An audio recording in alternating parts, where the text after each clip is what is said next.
walivyojenga na jinsi walivyofanikiwa na hatua walionayo, kwa kweli wanastahili kuwa wao watambulike kama kanisa la mahali. Amen. Wana haki kabisa. Jina la Bwana libarikiwe. Kwa kweli wana haki. Jana nilikuwa nasema hapa, nikasema kule kwangu Mpanda hata Messi sina, na alafu ni kanisa la muda mrefu na tupo tunaendelea, lakini hawa paka Messi wanayo. Ingia huko ndani uangalie, kila kitu wamefanya vizuri. Jamani, asifiwe Yesu. Wamejitahidi kweli, na kama watu wanajitahidi namna hii, kwa nini tusiwape kanisa la mahali? Kwa sababu Mungu yuko pamoja nayo, na wao wameamua kumtumikia kweli. Jina la Bwana libarikiwe. Sasa muda mfupi naposimama hapa, niombe wasaidizi wangu mnisaidie, msinipunguzie mwendo, mwe mnawaandaa wale wabarikiwa, ili kwa wakati, kwa sababu naona muda unakwenda na bado tuna mambo mengi ya kufanya.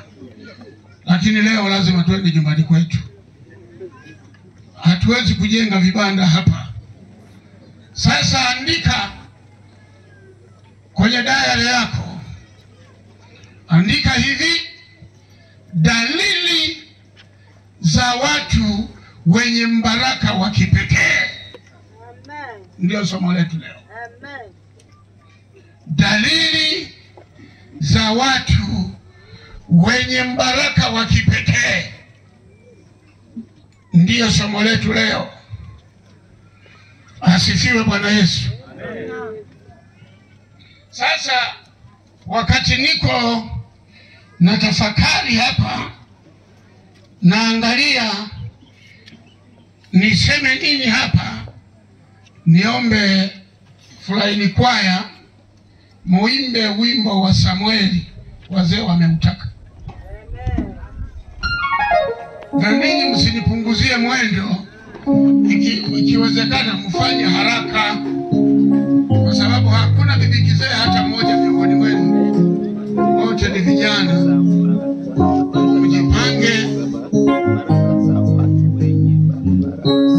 Mjipange ili mtuletee wimbo.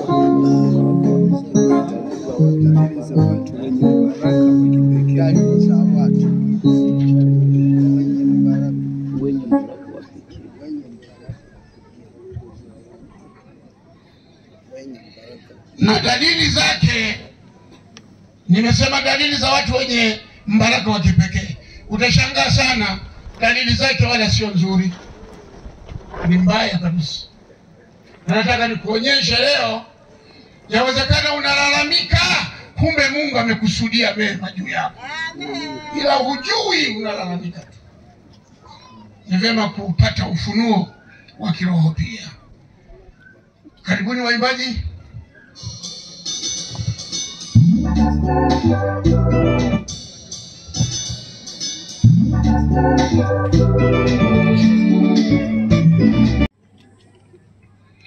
Nimesema somo letu ni dalili za watu wenye mbaraka wa kipekee, na dalili zao sio nzuri sana.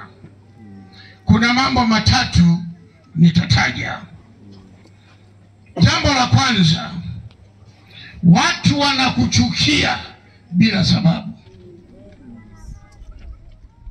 Yaani unaona tu watu wanakuchukia, hujawatukana, hujawajibu vibaya, hujasema chochote, lakini watu wanakuchukia. Na wakikuona, wengine hawataki hata kukaa pamoja na wewe, hata kama ni kanisani umekaa, ungeza fulani yuko hapa, ngoja mimi nikae huko. Na wengine wamejisikia vibaya, watu wananichukia. Hata kwenye kwaya mtu anaanza kuona labda niache, maana watu hawanitakii mema, wananiwazia mabaya. Nataka nikwambie usiache. Amen. Usiache. Maana hujamkosea yoyote, hujamtukana yeyote, hujakosana na yeyote, lakini anakuchukia. Na ukijikwaza juu ya mtu ambaye hana neno na wewe, utapata tabu sana. Maana hata kuomba msamaha utaendelea kukwazika mpaka utakoma ubishi wako. Sema amen. Hiyo dalili namba moja. Jiulize, kwa nini watu wananichukia? Watu wananinenea mabaya wakati sijafanya nini? Sijakosea. Ogopa sana mtu anayenenewa mabaya, usiunge mkono. Ndio maana Biblia inasema isipokuwa kwa mashahidi, si ndio? Uthibitishe, usijiingize haraka. Hiyo moja. Ya pili, kuzushiwa mambo yasiyo ya kweli juu yako. Wamesemaje? Huyo ni Joni. Lazima huyo. Sio mama Jeni huyo. Huyo ni mama Jeni. Wakasemaje? Ni mama Pieta. Huyo ni mama Pieta huyo.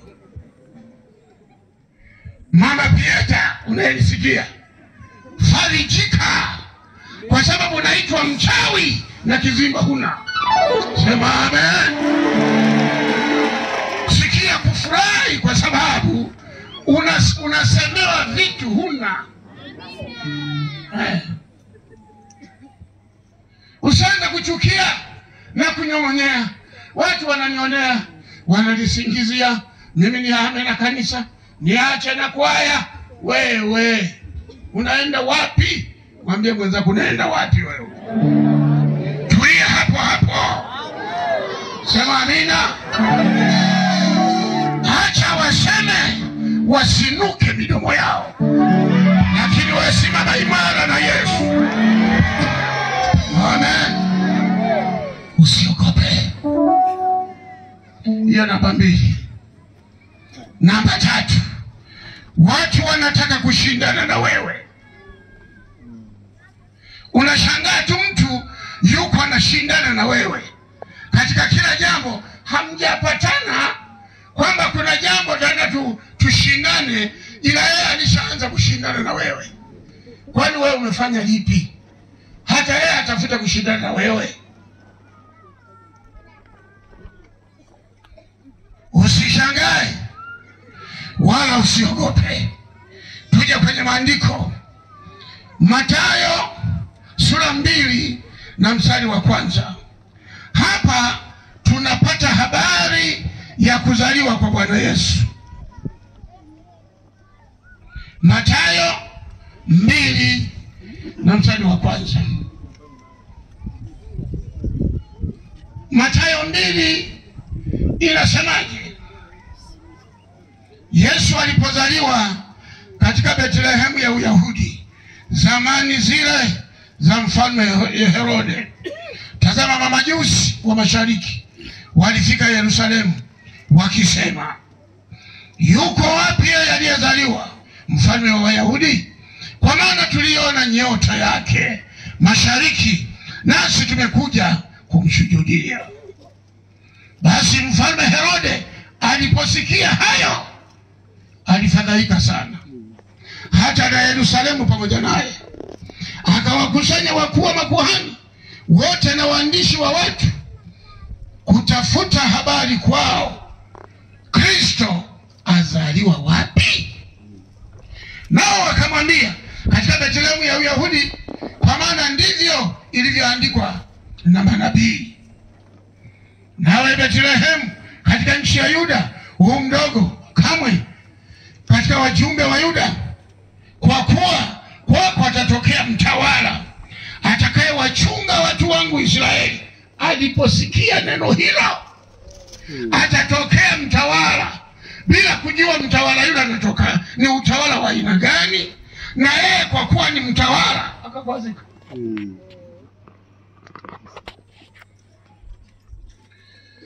Mtoto amezaliwa kama wengine tu wanavyozaliwa, lakini kuzaliwa kwake kunamfanya Herode akose raha.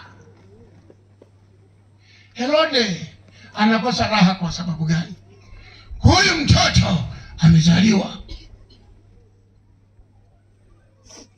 anapopata taarifa za kuzaliwa, na Torati inasemaje habari za mtoto huyu, anayeyuka na kuhangaika na kuteseka sana. Kuzaliwa tu, sema amen. Yaani mtoto anazaliwa, watu wanaanza kugongana vichwa. Kazaliwa tu. Watu wenye mbaraka wa kipekee hutikisa. Mambo yao yanapojulikana, watu wanatetemeka. Ni nani huyo? Kimbelembele huyo? Ni nani huyo? Kasema hivyo. Kasemaje jameni? Wana amesema vile vile unavyosemaga na wewe. Shida iko wapi? Huyo mtu ana namna fulani Mungu ameweka ndani yake. Wewe unaangalia leo yako, unaangalia leo yako, hujui kesho yako. Amen. Na shetani ni mjanja, anajua kesho yako. Anaanza mapema vita. Ukiendelea kusoma maandiko haya, Mfalme Herode anaua watoto wasio na hatia. Kwa ulimwengu wa wakati ule, zaidi ya watoto 200 na waliuawa kosa tu. Yesu akazaliwa. Nampenda Mungu mimi.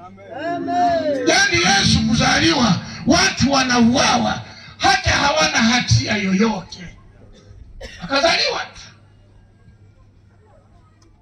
Watu wenye mbaraka wa kipekee. Wakati mwingine umechukia, umelia, umehuzunika, umeteseka. Acha kuteseka. Bwana akiwepo upande wako, hakuna kinachokuwa juu yako. Watasema, wataruka, lakini hatima yake Bwana atatimiza lilo likusudia. Jina la Bwana libarikiwe. Sema amen. Nina haraka kweli. Naomba niende mwingine. Mwingine anaitwa Yusufu. Amen. Amen.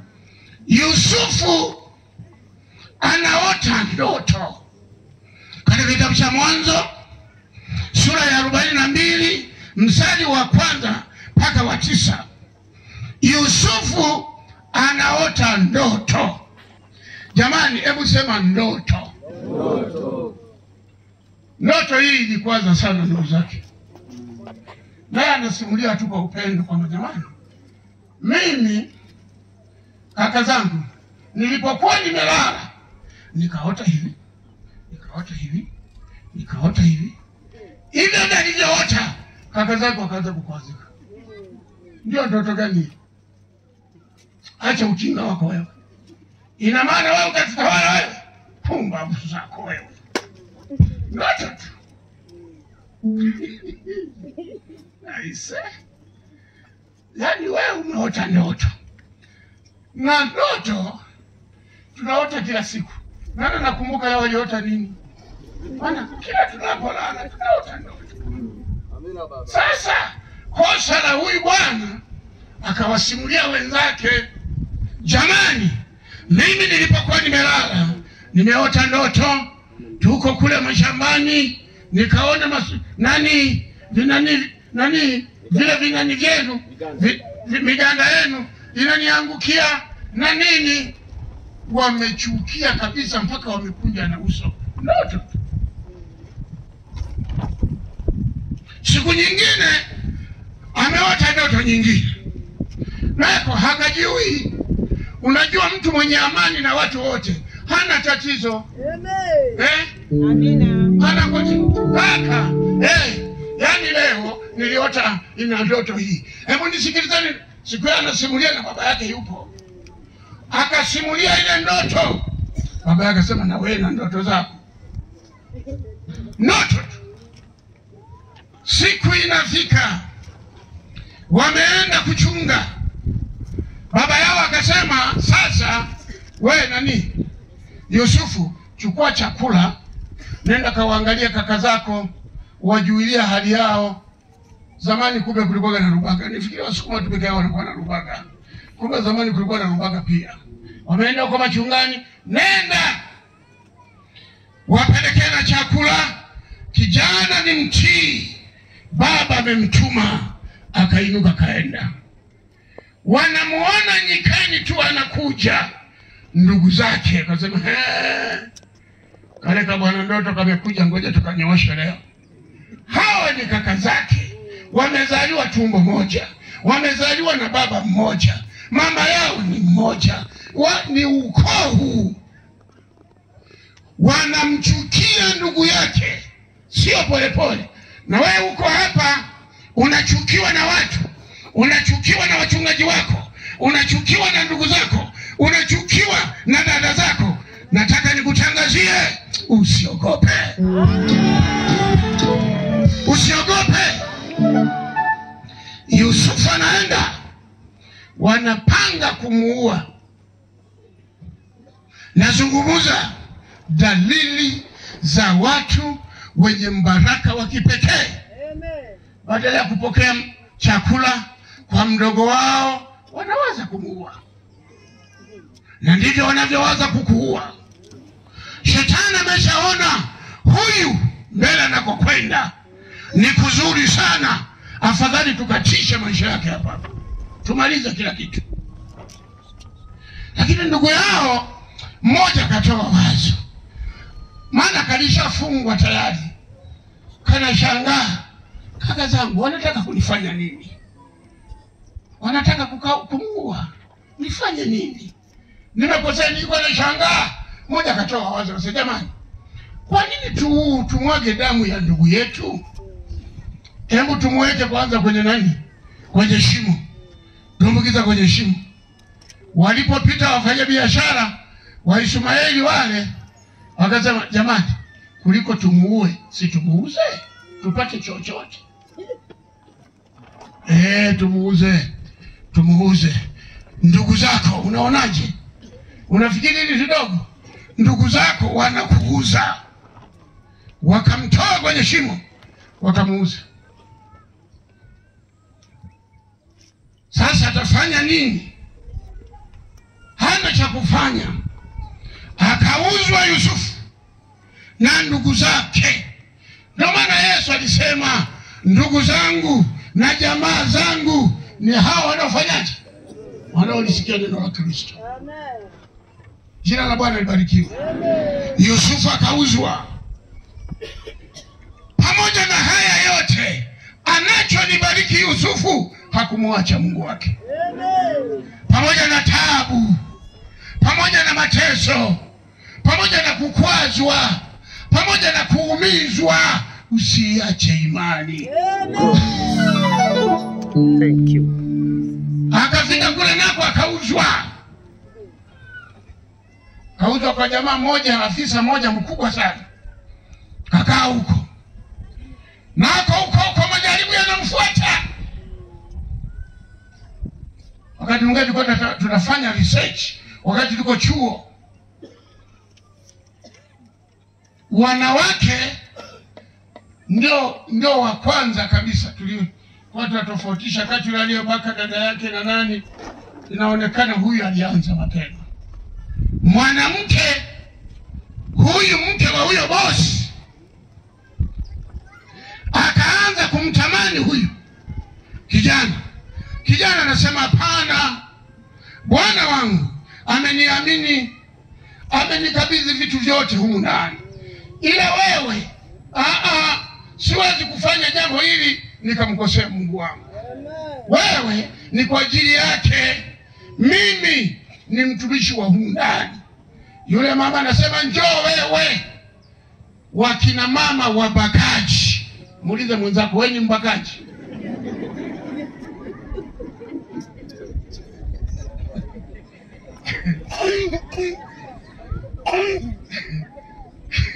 Kuna wakina mama hawana adabu.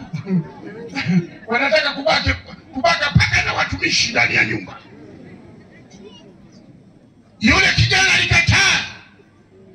Alipokataa, siku moja yule mama akataka kumkamata kwa nguvu. Kijana akakimbia, akamponyoka.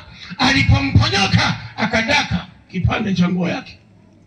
Akasema, sasa ngoja nikukomeshe. Mume wake alipokuja, akasema, kijana huyu ni mbaya sana. Anataka kunibaka. Anataka kunibaka. Anataka kunibaka. Na wanaume juu ya eneo hilo, mioyo yetu ni midogo. Eneo hilo, wengine wamepokea taarifa za uongo mkaziamini. Yule jamaa kaamini. Ni mtu mkubwa. Kamtupa kijana gerezani. Apewe chakula cha shida, kazi ngumu, na kutembeza uelewe. Huyu kijana hajakosea lolote. Sidio? Kule hajakosea lolote, anauzwa. Potifa naye anamtupa gerezani. Kijana hajakosea chochote. Akapelekwa gerezani. Yule kijana bado anamwamini Mungu wake. Hana tatizo. Amekaa mle gerezani. Bwana jela alipomuona akasema, kijana huyu ni mzuri sana. Kapandishwa na cheo, kapewa unyampara. Kumbe kuna vyeo na kule kuliko gerezani. Kapewa na unyampara. Atafanya nini? Ndugu zake wamemkataa, lakini ndoto zake ziko pale pale. Sema amen. Ndoto zake ziko pale pale. Watu wanasimuliana ndoto, wako gerezani. Nimeota hivi, nimeota hivi, nimeota hivi. Wewe umeota hivi? Sema wenzangu, ile kesi imeshinda bwana. Nenda bwana. Ile kesi itashinda. Siku moja kwa tafsiri nyingine ndoto sema kesho mwenzetu naachiwa. Omba huko unakokwenda. Na mimi nimo humu natumikia gereza, sijakosa chochote. Ila niko hapa. Kweli jamaa wakaenda, akashinda. Akarudishwa kazini. Jamaa ameshinda kesi, amerudishwa kazini, kasahau kwamba kuna mtu yuko anaitwa Yusufu gerezani. Kasahau. Sasa siku moja ikatokea, mfalme ndoto zimemchanganya. Ameota ng'ombe waliokonda, ng'ombe walionenepa, sijui masuke, sijui na vitu gani. Ndoto zikamchanganya. Kaamka. Farao hana raha. Akasema, sasa nitieni watu wote, kamati ya ufundi wote, leta hapa wenye hekima na busara. Akawaambia neno gumu sana. Akasema, nimeota ndoto. Hii ndoto nataka mnitafsirie. Kwanza mniambie nilivyoota, alafu mnipe na tafsiri yake. Maana zimeshamchanganya, amesahau hata nilivyoota. Watu wakaanza kuulizana. Mmoja akasema, lakini mfalme, ungeturahisishia tupate neema machoni pa uso wako, angalau tuambie tu ile ndoto ilikuwaje, ndipo tunaweza tukabashiri ilikuwa na maana gani. Akasema, kama hamwezi, na fyekele ya mbali wote. Sina sababu ya kukaa na watu wenye hekima hapa Ikulu. Hekima yenu iko wapi kama mnisaidii ndoto hii? Na uwa wote. Amri kawa kali. Ndipo yule bwana akapumuka, maana naye amepumua. Akasema, tulipokuwa gerezani, mfalme, kulikuwa na ndugu mmoja alikuwa na tutafsiria ndoto, na kadri alivyotafsiri ilikuwa vile vile. Anaitwa nani huyo? Anaitwa Yusufu.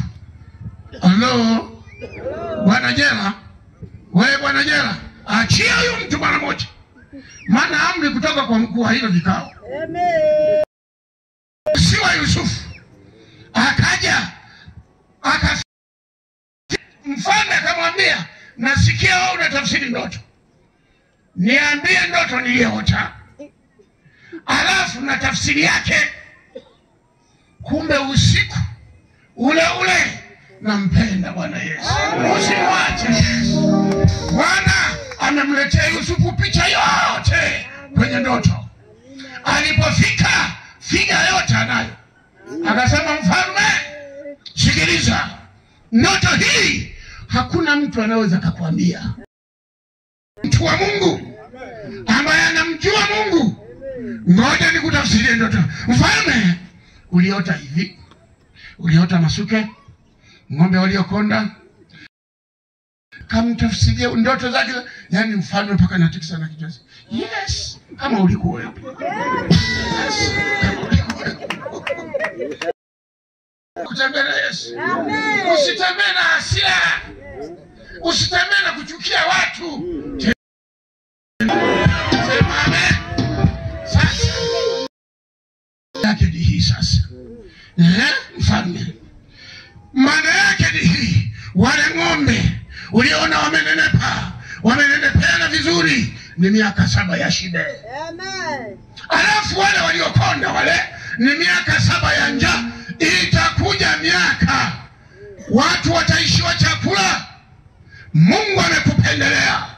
Weka mtu mwenye akili, mwenye roho ya Mungu ndani yake, umuweke atengeneze magara, akusanye chakula katika miaka ya shibe, ile miaka 7 ambayo chakula kile kitatumika katika miaka ya shida, miaka ya njaa. Taifa lako halitapatwa na njaa, maana utakuwa umejiwekea akiba kwa chakula cha miaka 7 ile ijayo. Amen.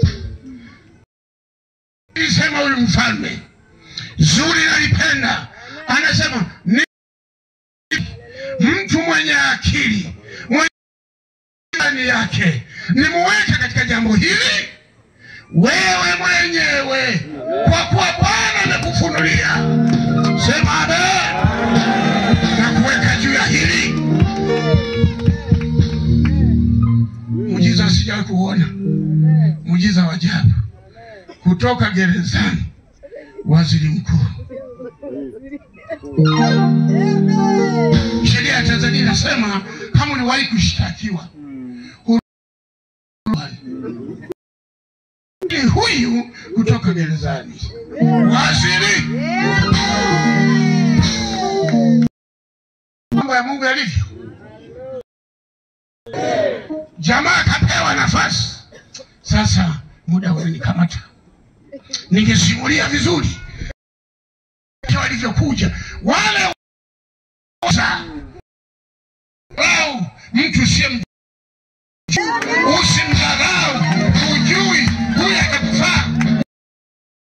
Ndiye mkombozi wako kesho, atakusaidia. Lakini wewe hujui, maana maono yako yanaona hapa. Unaona leo yetu, huoni kesho yetu. Wafalme yule kweli, miaka ikaenda vile ya shibe na nini na kila kitu. Jamaa akakusanya chakula. Unaelewa chakula?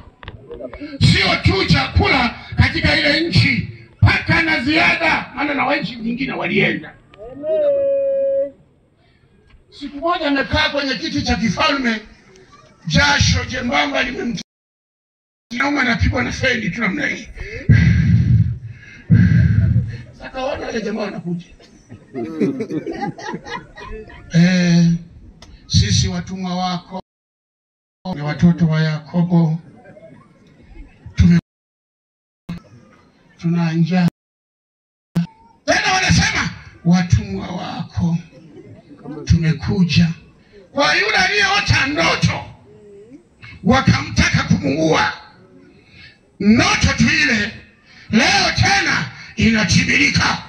Vumilia katika shida ulionayo, ili Mungu atimize kusudi alilolikusudia kwako.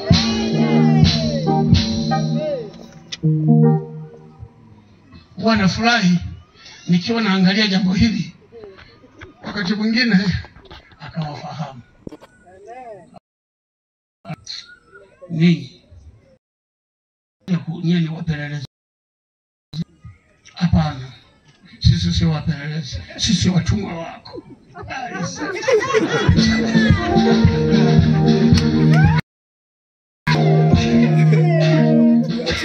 Asifiwe Yesu. Nana wakuhamisha kidogo. Sasa yule mdogo kamleteni, kwanza nimuone, niko nakatakata tu hapa, alafu niwaelewe vizuri. Yeye mwele. Baba, ungetuamini. Sisi kwenye nyumba yetu tuko hivi, wanaanza kujitaja, anawaangalia. Wakati mwingine Yusufu akaona uchungu, akatoka, akaingia chumbani aliye kidogo, maana walimkataa. Unaonaje ukataliwa? Mibaraka ya kipekee, sifa ndio hizi. Sio nzuri. Wewe unayekataliwa, unayeona kama vile umevunjwa moyo, unayeona kama vile sasa sijui ufanye nini, watu wanakuchukia, watu hawakuwazii mema, nataka niseme simama imara katika imani. Simama imara katika imani. Mungu ana makusudi na wewe, na Mungu amekujalia kwa namna ya pekee mambo ya baadaye. Usikate tamaa, acha ufikie wakati wa Bwana. Jina la Bwana mbarikiwe. Mbarikiwe na Bwana. Asante sana. Huo ndio mbaraka wa kipekee. Usianze mimi naacha kanisa, nahama kanisa, naacha kwaya. Kanisa linaloongozwa na mchungaji huyu, mimi naacha ya mabaya, mimi nafanya nini? Acha, futa hiyo. Siku moja nikaenda kuna sehemu fulani, wakanipa masharti. Kwanza wakaniuliza, wewe ni wa dini gani? Mimi nikasema mimi ni Pentecoste FPCT, ndio waga na sali. Mzee mmoja akasema hiyo dini ni nzuri sana hiyo. Ikitoka ile Katolika ndio inafuata hiyo. Hiyo dini. Na mimi nikasema ni nzuri kweli. Nikanunua kanyumba hapo, nikaanza kuishi, nikapeleka familia yangu hapo. Tulipoishi nao miezi mitatu, wakanijia, wakasema wewe umetudanganya wewe. Nimewadanganya kwa lipi? Wewe ulisema wewe sio mlokole. Wewe tumeona, maana maeneo haya hatutaki ya lokole kabisa hapa. Walokole wanalehe mbaya. Wewe umetudanganya. Hela wewe unataka. Nikasema nyinyi mnini nasali dini gani? Pentecoste, na ndio dini yangu. Sasa mnachotaka ni nini? Tumegundua wewe ni mlokole. Nikasema ulokole, hiyo ndio tabia yangu. Ila sasa kama mnataka nihame hapa, ile nyumba nilinunua sasa nauza. Maana hamwezi kunirudisha. Nauza mimi ninavyotaka. Kama Mungu tayari, wote wakasambaa. Usiogope kwa kusikia. Wewe simama na Yesu, tembea na Yesu, usimwache Yesu, safiri na Yesu, lala naye, amka naye, safiri naye. Huyu hata kuwa kuna jamaa zako wanaweza wakawa na mipango ya wanaweza wakawa na mipango mibaya juu yako, lakini Yesu anatuwazia mema. Siku zote Yesu anatuwazia mema. Yesu ni rafiki yetu mpendwa.